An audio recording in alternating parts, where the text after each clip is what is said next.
बाढ़ से हुई तबाही का मुद्दा पार्लियामेंट में न उठाने के लिए सीएम सुक्खू ने भाजपा व कांग्रेस सांसदों को कोसा। हिमाचल कांग्रेस कमेटी अध्यक्ष प्रतिभा सिंह है सूबे की चौथी सांसद। बीजेपी के 3 एमपी के साथ साथ अपने ही सांसद पर भी सवाल खड़े करने वाले मुख्यमंत्री के बयान के निकाले जा रहे हैं सियासी मायने। सीएम के सिरमौर विजिट के दौरान आज इसी जिला से संबंध रखने वाले उद्योग मंत्री भी पहुंचे बाढ़ से हुई तबाही का जायजा लेने। गत 9 अगस्त को सिरमौरी ताल में बादल फटने से गई थी एक ही परिवार के 5 सदस्यों की जान। अम्बौन, कच्ची ढांग व कंडईवाला के अलावा मुख्यमंत्री ने अपनी गाड़ी से उतरकर सिरमौरी ताल की तबाही भी देखी। कांग्रेस द्वारा सुखविंदर सिंह सुक्खू को सीएम उम्मीदवार घोषित न किए जाने से पहले तक पीसीसी अध्यक्ष एवं लोकसभा सांसद प्रतिभा सिंह को समझा जा रहा था मुख्यमंत्री पद का प्रबल दावेदार। मुख्यमंत्री सुखविंदर सिंह सुक्खू ने आज सिरमौर के बाढ़ प्रभावित क्षेत्रों का विजिट किए जाने के दौरान जाने अनजाने में ऐसा बयान दे डाला जिसके लोग सहूलियत के हिसाब से अलग अलग मायने निकाल रहे हैं। मुख्यमंत्री ने कहा कि बाढ़ प्रभावित हिमाचल की मदद के लिए जहां वह पीएम मोदी व गृह मंत्री अमित शाह के अलावा कई केंद्रीय मंत्रियों तो आला भाजपा नेताओं से मिल चुके हैं, वहीं हिमाचल के 4 सांसदों ने अब तक इस मुद्दे को लोकसभा में नहीं उठाया।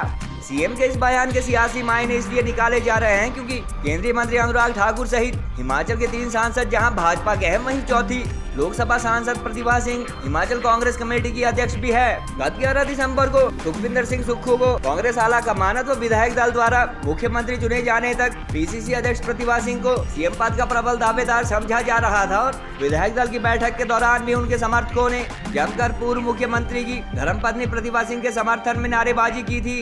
सीएम ने उक्त बयान जारी करते हुए यह भी स्पष्ट किया कि मुसीबत की इस घड़ी में सभी नेताओं को दलगत राजनीति से ऊपर उठकर काम करना होगा और आर्थिक स्थिति खराब होने के बावजूद उनकी सरकार बाढ़ पीड़ितों की हर संभव मदद कर रही है। मुख्यमंत्री ने आज सिरमौर जिला के बाढ़ प्रभावित अम्बौन, कच्ची ढांग व कंडईवाला के अलावा सिरमौरी ताल में हैवी रेनफॉल से हुए नुकसान का भी जायजा लिया। हालांकि उन्होंने सड़क से ही यहां बादल फटने के दौरान बर्बाद हुए घर व खेतों का जायजा लिया।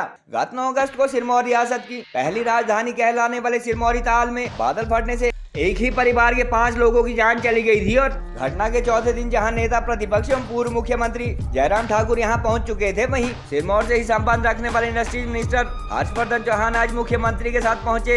शिलाई के तेज तर्रार आम आदमी पार्टी उम्मीदवार नाथूराम सहित कई नेताओं ने उद्योग मंत्री के कई दिन तक बाढ़ प्रभावित क्षेत्र में न पहुंचने के लिए निंदा भी की थी। अपने विजिट के दौरान सीएम ने बाढ़ पीड़ितों के लिए सरकारी मैनुअल के मुताबिक 10,000 से 1 लाख तक की राशि जारी करने की भी बात कही और सिरमौर जिला प्रशासन को ऐसे लोगों के काम प्राथमिकता के आधार पर करने के निर्देश दिए। बहरहाल सीएम द्वारा जाने अनजाने में जारी किया गया बयान चर्चा में है और उनके 8 माह के कार्यकाल में पहले भी कांग्रेस में गुटबाजी संबंधी खबरें सामने आ चुकी है। गौरतलब है कि पिछले 3 दिनों से मुख्यमंत्री सुखविंदर सिंह सुक्खू प्रदेश में बाढ़ से करीब 10,000 करोड़ के नुकसान के बावजूद केंद्र सरकार से कम मदद मिलने की बात कह रहे हैं, जबकि नेता प्रतिपक्ष एवं पूर्व सीएम जयराम ठाकुर अरबों का बजट उपलब्ध करवाने के लिए केंद्र सरकार का आभार जता रहे हैं। पूर्व सीएम के अनुसार केंद्र सरकार द्वारा जहां बाढ़ प्रभावित हिमाचल को अब तक करीब 1,000 करोड़ की मदद उपलब्ध करवाई गई है, वहीं लैंडस्लाइड की चपेट में एनएच व 4 लेन की मेंटेनेंस व रिस्टोरेशन के लिए केंद्रीय परिवहन मंत्री नितिन गडकरी करीब 2,000 करोड़ का प्रावधान कर चुके हैं। गृह मंत्री जी से भी मिल लिया। मैं तो अपने 4 सांसद सदस्यों से पूछना चाहता हूं, जिनकी वोटें लेकर आप चुनकर पार्लियामेंट में बैठे हैं, सेशन लगा है, आप क्यों नहीं मिलते हैं? यहाँ अगर कांग्रेस की सरकार है तो हम तो घर द्वार तक उनको सब कुछ सही सुविधा मुहैया करवाएंगे।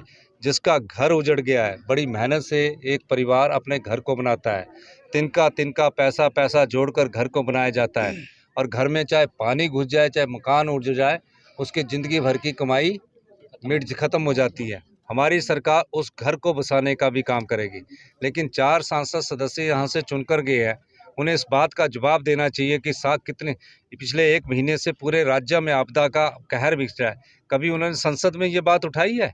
कभी आप चारों सांसद मिलकर अपने प्रधानमंत्री जी के पास गए हैं कि राज्य पर आज विपदा की बात है?